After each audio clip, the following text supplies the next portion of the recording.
یہ ویل نامی وادی کے اندر جو عذاب ہے وہ کس کے لیے؟ یہ کوئی کہانی قصہ نہیں ہے. یہ جو ہم غفلت میں اپنی زندگی کو گزارتے ہیں، زندگی کا ہر سیکنڈ گزر رہا ہے. یہ جو گھڑی کا سیکنڈ کاٹا آگے بڑھ رہا ہے، ہر سیکنڈ ہمیں موت سے قریب کر رہا ہے. ہر گھنٹہ جو گزر گیا وہ ہمیں موت سے قریب کر رہا ہے. ایک گھنٹہ گزرا ہم ایک گھنٹہ موت سے قریب ہو گئے. ایک دن گزرا ہم ایک دن موت سے قریب ہو گئے. ایک سیکنڈ گزرا ایک سیکنڈ ہم موت سے قریب ہو گئے. ہماری زندگی برف کی طرح پگھل رہی ہے. زندگی کسی کی بڑھ نہیں رہی ہے. پیدا ہونے کے بعد ہماری زندگی گھٹ رہی ہے.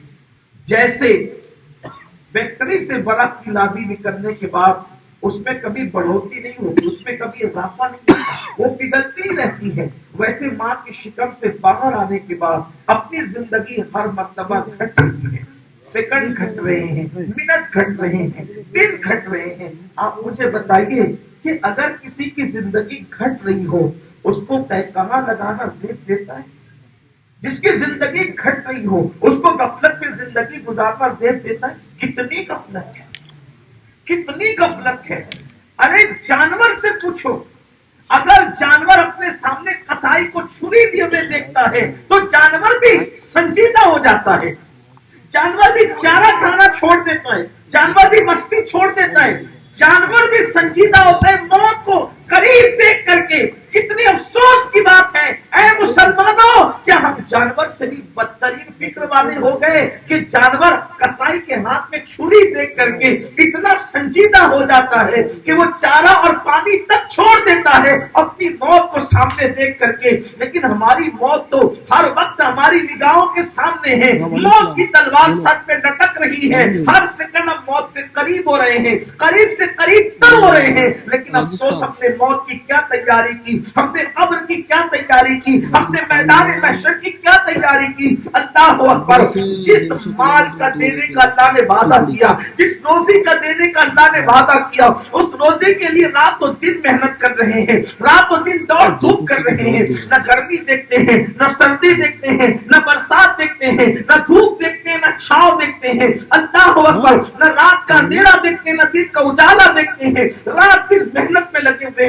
مال چاہیے، مال چاہیے، مال چاہیے، مال ہی مال چاہیے. اللہ اکبر. کاروبار کے لیے انسان 8-8 گھنٹہ ایک جگہ پہ بیٹھتا ہے تو اٹھتا تک نہیں ہے. لیکن آپ سے میں پوچھنا چاہتا ہوں میرے آقا صلی اللہ علیہ وسلم کے دیوانوں، جس مال کے لیے جانوروں کی طرح محنتیں کی جا رہی ہے، جس مال کے لیے رات و دن محنت کی جا رہی ہے، میں یہ نہیں کہتا کہ محنت نہ کرو، بالکل کرو، لیکن یہ مال کتنا لے جاؤ گے قبر میں؟ تھوڑی دیر سوچو، تھوڑی دیر غور تو کرو، کتنا مال لے جاؤ. فرعون کون سا مال لے گیا جو ہم لے جائیں؟ نمرود کون سا مال لے گیا جو ہم لے جائیں؟ بخت نصر لے گیا کہ ہم لے جائیں گے؟ نہ کافر مال ساتھ میں لے کر گئے، نہ مومنوں کو مال ساتھ میں لے کے جا رہے ہیں. بڑی مشہور سی وہ بات آپ نے تقریروں میں بار بار سنی ہے، لیکن ہم بیدار کیوں نہیں ہوتے؟ ہم ہوش میں کیوں نہیں آتے؟ غفلت ہے، غفلت ہے، صرف غفلت ہے. کب تک کے خواب غفلت میں پڑے رہیں گے؟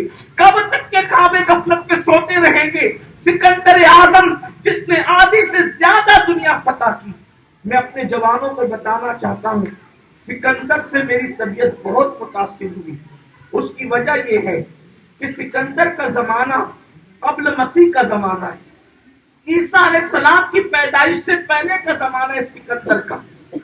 سکندر کو پڑھیے، اگر آپ ہسٹری کے طالب علم ہیں، اگر آپ تاریخ کے طالب علم، پڑھیے اس کو، سکندر کو. سکندر قبل مسیح والا معاملہ ہے، یعنی عیسیٰ علیہ السلام سے ان کی پیدائش سے پہلے کا معاملہ. جب سکندر پیدا ہوا، جسے سکندر اعظم دنیا کہتی ہے، اس پہ لوگوں نے فلمیں بنائی، مووی بنائی، اور بہت لوگوں نے اس پہ تحقیق کی. لیکن اصل سکندر کی زندگی کو پڑھیے جو علماء نے لکھا ہے. موویوں کے اندر تو مبالغہ سے کام لیا جاتا ہے اور اس کے اندر کوئی حقائق نہیں ہوتے، حالانکہ ہم اسی کے عادی ہو گئے. جو اس میں بتایا جاتا ہے اسی کو سچ سمجھتے ہیں. اللہ اکبر. جب سکندر نے آنکھ کھولی، اس کا باپ یونان کے چھوٹے سے دیہات کا بادشاہ تھا. ایک چھوٹے سے دیہات کا بادشاہ تھا اس کا باپ. سکندر نے آنکھ کھولنے کے بعد ایک منصوبہ بنایا کہ میرا باپ چھوٹے سے دیہات کا بادشاہ ہے، میں پوری دنیا کا بادشاہ بنوں گا.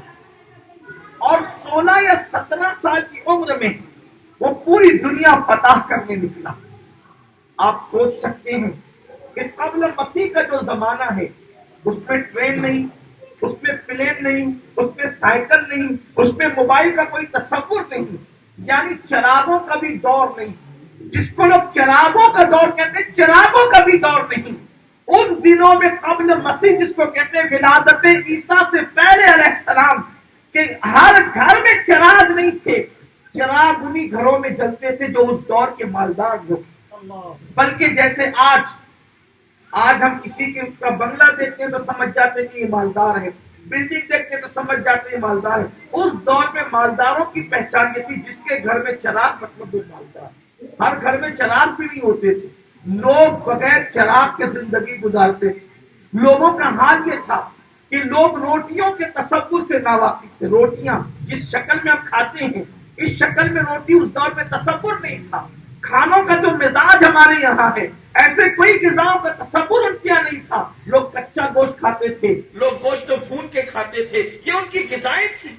اس حالت میں ایسے سست رفتار دور میں وہ زندگی گزار رہے تھے، لیکن سکندر نے 16 یا 17 سال کی کڑیل جوانی میں یہ فیصلہ کیا کہ میں نے پوری دنیا کو فتح کرنا ہے۔ میں اس کے دماغ پہ حیران، اس کی ذہانت پہ حیران، اور کون حیران نہیں ہوگا۔